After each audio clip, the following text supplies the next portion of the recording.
Hello everyone, hope you are doing well. So इस video में हम डिस्कस करने वाले हैं पटवार सीधी भर्ती परीक्षा 2019 के एडमिट कार्ड से रिलेटेड इंपॉर्टेंट अपडेट। साथ में हम डिस्कस करेंगे कि आपको एग्जाम डे के इंस्ट्रक्शंस क्या क्या हैं, आपका ड्रेस कोड कैसा रहेगा, कोविड से रिलेटेड क्या क्या इंस्ट्रक्शंस हैं, आपको कितने घंटे पहले एग्जाम सेंटर पे पहुंचना है और आपका एडमिट कार्ड कब जारी होगा। तो दोस्तों, आपके एग्जाम जो होने वाले हैं पटवार सीधी भर्ती परीक्षा 2019 की, 3 डेट्स पर होंगे। 10 जनवरी, 17 जनवरी और 24 जनवरी। ये डेट कैसे डिसाइड होगी? आपके नाम के अल्फाबेट, पहले अल्फाबेट के बेसिस पे। तो अगर आपका नाम ए टू सी में है तो 10 जनवरी पहली पाली, डी टू जे वालों का भी 10 जनवरी second shift, K to M वालों का 17 जनवरी first shift, N to Q वालों का 17 जनवरी सेकंड शिफ्ट। उसके बाद एस टू यू वालों का 24 जनवरी first shift, R and B to Z वालों का 24 जनवरी सेकंड शिफ्ट। ये आपके एग्जाम की डेट्स हैं। इन एग्जाम के डेट्स के बेसिस पे ही आपके एडमिट कार्ड जारी होंगे। 3 लेवल पे जारी होंगे। पहला जो है 10 जनवरी का, जिनका एग्जाम है उनके एडमिट कार्ड 1 जनवरी 2021 को जारी हो जाएंगे। तो आपको एडमिट कार्ड जो डाउनलोड करने की डायरेक्ट लिंक है वो इस वीडियो के डिस्क्रिप्शन में दे रखी है तीनों लोगों के लिए। तो आप 1 जनवरी के बाद उस लिंक पर क्लिक करके डायरेक्ट वहां जाकर एडमिट कार्ड डाउनलोड कर सकते हैं। 1 जनवरी को भी हम एक सेपरेट वीडियो बनाएंगे, आपको पूरा प्रोसेस समझा देंगे कि आपको एडमिट कार्ड डाउनलोड करना कैसे है, कौन कौन सी डिटेल्स आपको फिल करने हैं एडमिट कार्ड डाउनलोड करने के लिए। तो अभी के लिए क्या है कि वो जो लिंक है एडमिट कार्ड डाउनलोड करने की, वो आपकी इस वीडियो के डिस्क्रिप्शन में डली रहेगी। आप उस पर जाकर 1 जनवरी के बाद एडमिट कार्ड डाउनलोड कर सकते हैं। आगे हम देखते हैं एग्जाम से रिलेटेड इंपॉर्टेंट इंस्ट्रक्शंस क्या क्या हैं, क्या क्या नोटिस दिया है RSMSSB ने। तो यहाँ पर बोला गया है कि 10, 17, 24 तारीख को जो एग्जाम होने वाले हैं उनके प्रोविजनल एडमिट कार्ड कॉलम संख्या 5 में दिए गए डेट्स पर जारी हो जाएंगे। तो आप उस दिन वहां से डाउनलोड कर सकते हैं। दूसरी इम्पोर्टेंट इंस्ट्रक्शन ये है कि एग्जाम सेंटर जो भी हैं जहां पर एग्जाम होने वाला है वहां पर नकल की रोकथाम के लिए प्रभावी उपाय किए गए हैं। तो नकल करने की कोई कोशिश ना करें।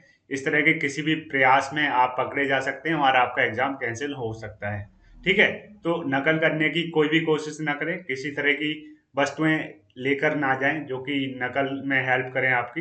बिकॉज क्या होगा कि वहां आप पकड़े जाएंगे तो आपका एग्जाम भी आपके हाथ से चला जाएगा। तो इसको बहुत ध्यान रखना है। आगे है चौथा इंस्ट्रक्शन ये है कि रेल बस की छत पर या पायदान पर बैठकर खड़े होकर यात्रा ना करें। अगर आपको ट्रेवल करना है एक सिटी से दूसरे सिटी में तो 1-2 दिन पहले चले जाएं। आप लास्ट दिन में भीड़ में यात्रा करेंगे तो आप गिर सकते हैं, आपको चोट लग सकती है और आपका एग्जाम बिगड़ सकता है। तो ये बोला गया है आयोग की तरफ से स्पेशली, क्योंकि लास्ट मोमेंट पर लोग ट्रैवल करते हैं और उसकी वजह से बहुत भीड़ हो जाती है ट्रांसपोर्टेशन में, और वहां पर लोगों की दुर्घटना होने की संभावना बन जाती है। पांचवा इंस्ट्रक्शन ये है कि परीक्षा केंद्र पर निर्धारित समय से 1.5 घंटे पहले आपको पहुंचना है। 1.5 घंटे पहले आप तब पहुंच जाएंगे तो ही आपको परीक्षा के अंदर एंट्री दी जाएगी। अगर आप परीक्षा प्रारंभ होने के नियत समय के पश्चात कोई परीक्षार्थी पहुंच जाता है तो वहां पर उनको प्रवेश नहीं दिया जाएगा। तो आपको ध्यान देना है कि 1.5 घंटे पहले पहुंचना है। मैं आपको बोलूंगा कि 1.5 घंटे नहीं, आप 2 घंटे पहले पहुंच जाएं या फिर एक दिन पहले जाकर परीक्षा के सेंटर को देख लें, विजिट कर लें, ताकि आपको एक आइडिया लग जाए कि आपको जहां पर आप रुके हैं वहां से एग्जाम के सेंटर तक जाने में आपको कितना टाइम लगता है।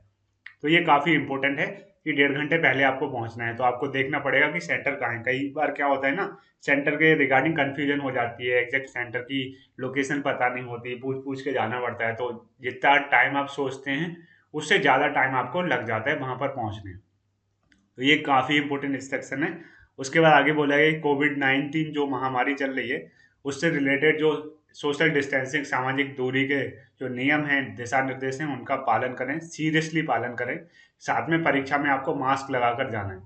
आप जब ट्रैवल कर रहे हो तो एक दो मास्क अपने साथ लेकर चलें। तो आप उस दिन मास्क लगाकर जाएं, एक मास्क आप साथ में रख कर जाएं। तो उससे क्या होगा कि आप मास्क लगाकर जाएंगे तो आपको कोविड से यू नो सोशल डिस्टेंसिंग बनी रहेगी, साथ में मास्क भी लगा रहेगा। तो मास्क जब लगा रहते हैं तो कोविड फैलने की पॉसिबिलिटी बहुत कम होती है। यहाँ पर बोला गया है कि बिना मास्क वाले जो कैंडिडेट हैं उनको एंट्री नहीं दी जाएगी। तो ये गलती ना करें कि आजकल कोई मास्क नहीं लगा रहा है, कोई सीरियसली नहीं ले रहा है तो हम ऐसे ही चले जाएं, एग्जाम तो हो जाएगा। तो एग्जाम एक्चुअली एक गवर्नमेंट ऑर्गेनाइजेशन द्वारा कंडक्ट किया जा रहा है और ओरिजिनली रूल्स तो गवर्नमेंट के यही हैं कि आपको मास्क लगाना है, कहीं भी आप बाहर जा रहे हैं मास्क लगा कर जाना है। तो अगर आप बिना मास्क के जाते हैं और इस चीज़ को मजाक में लेते हैं तो आपका एग्ज़ाम कैंसिल हो सकता है, आप एग्ज़ाम में बैठ नहीं पाएंगे। तो इसको सीरियसली ध्यान रखना है कि आप मास्क लगाकर ही जाएं। ठीक है।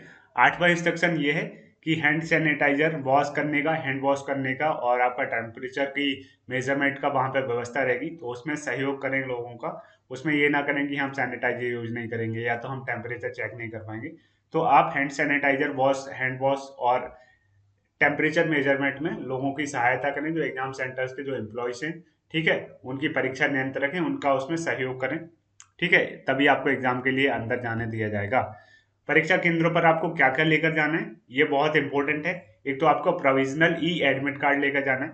ठीक है, आपको उसको प्रिंट आउट ले लेना है और वो आपको लेकर जाना है साथ में एक मूल फोटो, एक पहचान पत्र, आइडेंटिटी कार्ड आपका जिसमें ओरिजिनल फोटो लगी हो। दो चीजें हो गई। पहला क्या है आपका प्रोविजनल ई एडमिट कार्ड, दूसरा मूल फोटो एक पहचान पत्र। इसमें क्या क्या हो सकता है, आपका मतदाता पहचान पत्र हो सकता है, आधार कार्ड हो सकता है, पासपोर्ट, ड्राइविंग लाइसेंस, इनमें से कोई भी एक आपको लेकर जाना है। एक नहीं तो दो भी लेकर जा सकते हैं, वो आप डिसाइड कर लें। मैं तो कहता हूँ एक अगर आपका अच्छा हो, आपके पास ओरिजिनल आधार कार्ड है तो उसको लेकर चले जाएं। ओरिजिनल आपके पास मतदाता पहचान पत्र है जिसमें आपकी फोटो काफी अच्छी है, वो लेकर चले जाएं। जो भी अच्छी कंडीशन में हो उसको लेकर जाएं। साथ में उपस्थिति पत्रक जो रहेगा आपका प्रेजेंट करने के लिए, प्रेजेंट दिखाने के लिए आपका, उस पर लगाने के लिए 2.5 सेंटीमीटर इंटू 2.5 सेंटीमीटर का एक फोटो, कलर्ड वाला, ये फोटो भी लेकर जाना है। बहुत सारे लोग गलती करेंगे, मैं कह सकता हूँ गलती करेंगे, वो फोटो लेकर नहीं जाएंगे क्योंकि वो इस नोटिस को पढ़ेंगे नहीं।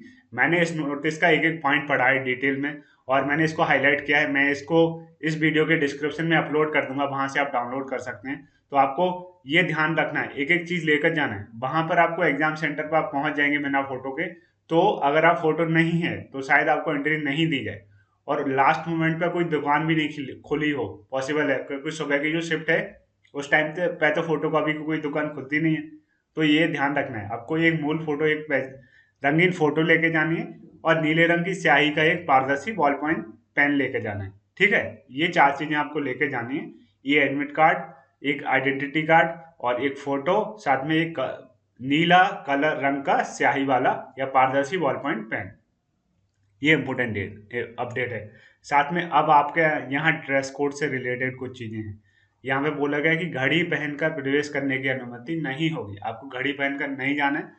आपके जो एग्जाम सेंटर्स हैं वहाँ पे घड़ी लगी होगी टाइम देखने के लिए, तो आपको टेंशन लेने की बिल्कुल जरूरत नहीं है। घड़ी पहनकर ना जाएं, वहाँ पर आपको घड़ी पहनकर प्रवेश नहीं दिया जाएगा।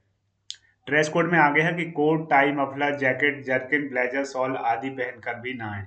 क्योंकि ठंड पड़ रही है तो ये पहनकर जाने के लिए देखना पड़ेगा। यहाँ पर क्लियर कट बोला गया है कि कोट, टाई, मफलर, जैकेट ये पहनकर ना आए। परीक्षार्थी शर्ट या बिना जेब वाली गर्म जर्सी, जर्सी है बिना जेब वाली गर्म जर्सी पहनकर जा सकते हैं। स्वेटर जिनमें बड़े बटन नहीं लगे, बड़े बटनों में लोग कैमरा लगा लेते हैं या तो ऑडियो के लिए माइक्रोफोन लगा लेते हैं। तो यहाँ पर बोला गया शर्ट आप पहन सकते हैं और जो बिना जेब वाली गर्म जर्सी है, स्वेटर है, उसको आप पहन सकते हैं। ठीक है, ये अलाउड है।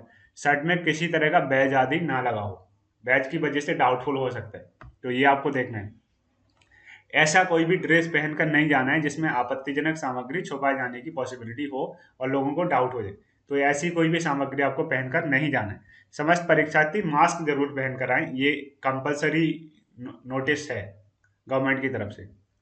तलाशी के समय अपना स्वेटर, गर्म स्वेटर, जर्सी उतारकर, सिर से स्कार्फ आदि उतारकर रख लें ताकि लोगों को सहयोग हो सके, एग्जाम सेंटर्स के एम्प्लॉयज को उन्हें तलाशी लेने में आसानी रहे। ठीक है, ये आपके लिए भी अच्छा है। साथ ही बोला गया कि लाख कांच की पतली चूड़ियों के अलावा, लाखों कांच की पतली चूड़ियां आप सिर्फ पहन सकते हैं, उसके अलावा जेवरात और अन्य प्रकार की चूड़ियां, कान की बाली अलाउड नहीं होंगी।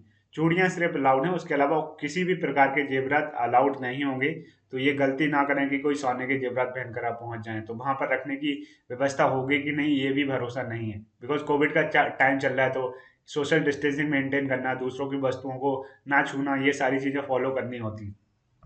ठीक है, आगे बोला है घड़ी, धूप का चश्मा, बेल्ट, हैंडबैग, हेयर पिन, गांडा, ताबीज, cap, hat, stall, shawl, muffler पहनकर परीक्षा में शामिल ना हो। तो आपको ये भी ध्यान रखना है कि घड़ी, धूप का चश्मा, चश्मा लगाकर ना जाएं। अगर आपके पास आंखों का चश्मा है तो वो तो अलाउड रहेगा, धूप का चश्मा अलाउड नहीं रहेगा। हैंड बैग, हेयर पिन, ये सारी चीजें अलाउड नहीं होंगी। अगली चीज है कि ड्रेस कोड में शामिल होने के संबंध में अगर कोई विवाद है, कोई डाउट है, कोई डाउट हो रहा है कि ये चीज अलाउ है, ये नहीं है, तो उसके संबंध में जो वहाँ के अधिकारी हैं परीक्षा से जुड़े, उनका निर्णय ही मान्य होगा, आपका बात नहीं माना जाएगा। अगर वो कहते हैं कि ये चीज़ अलाउ नहीं है तो उनकी बात को प्रायोरिटी दी जाएगी। ये काफ़ी इंपॉर्टेंट है। तो अगर आपकी कोई बहस हो जाती है, डाउटफुल है कोई चीज़, तो आप बहस ना करें, उनकी बात मान लें और वो कहते हैं कि ये चीज़ अलाउड नहीं है तो उसको बाहर छोड़ दें और एग्ज़ाम देने आप चले जाएँ। ठीक है? आगे दिया है कि सिख धर्म के जो अनुयायी हैं, उनको कड़ा, कृपाण एवं पगड़ी आदि धार्मिक प्रतीकों को धारण करने की अनुमति होगी। साथ में जब उनकी स्क्रीनिंग होगी, उस दौरान अगर कोई अभ्यर्थी संदेहास्पद सस्पेक्टेड डिवाइस ले जाते हुए पाया जाता है तो उसको एग्जाम देने की अनुमति नहीं दी जाएगी। काफी इंपॉर्टेंट। ड्रेस कोड की पालना करने पर परीक्षा केंद्र में प्रवेश नहीं दिया जाएगा। ड्रेस कोड अगर आपने पालन नहीं किया तो आपको अंदर जाने की अनुमति नहीं होगी। परीक्षा आयोजन के बाद यथासमय बोर्ड जो है मास्टर प्रश्न पत्र एवं उसकी आंसर की जारी कर देगा वेबसाइट पर। साथ में उसके जारी होने के 72 घंटे के अंदर अंदर आपको उस पर ऑब्जेक्शन या आपत्ति करने की अनुमति होगी और प्रत्येक प्रश्न पर आपत्ति करने के लिए 100 रुपये आपको फीस भरनी होगी। परीक्षा के संबंध में सोशल मीडिया पर जो भी डाउटफुल चीजें चल रही हैं, कुछ भी लोग कुछ भी इंफॉर्मेशन फैला रहे हैं, उन पर बिल्कुल ही भरोसा ना करें। आपका जो अंतिम जो जो परीक्षा के संबंध में जो लेटेस्ट डिटेल है, जो भी इम्पोर्टेंट अपडेट है, वो इसी नोटिफिकेशन में है। तो इसको डाउनलोड करें, इसको पढ़ें और यही माना जाएगा। सोशल मीडिया पे कुछ भी लोग फैला रहे हैं उसको बिल्कुल ही प्रायोरिटी नहीं दी जाएगी, उसमें से किसी भी बात को माना नहीं जाएगा। तो किसी भी बात पर भरोसा ना करें। ज़्यादा से ज़्यादा आप क्या कर सकते हैं, RSMSSB की वेबसाइट पर विजिट कर सकते हैं। रोज जब तक आपका एग्जाम आ रहा है तो जो भी इंपॉर्टेंट अपडेट आएंगे वहां पर अपडेट आते जाएंगे और आपको पता चल जाएंगे। तो आपको क्या करना है कि सोशल मीडिया पर जो भी बातें चल रही हैं उन पर बिल्कुल भरोसा नहीं करना है। आपको बोर्ड की ऑफिशियल वेबसाइट पर जाना है, विजिट करना है, वहां पर देखना है अगर कोई इंपॉर्टेंट अपडेट आता है। और उसके अलावा आपको ये जो नोटिफिकेशन है इस वीडियो के डिस्क्रिप्शन में से डाउनलोड करना है। इसमें जो भी डिटेल्स दिए गए हैं वही बोर्ड की तरफ से ऑफिशियल डिटेल्स हैं और उनका ही पालन किया जाएगा। तो दोस्तों, ये वीडियो अगर आपको अच्छा लगे तो इस वीडियो को लाइक करें, शेयर करें और चैनल को सब्सक्राइब करना ना भूलें। इस वीडियो को बनाने में बहुत मेहनत लगी है तो चैनल को सब्सक्राइब जरूर करें। Thank you guys.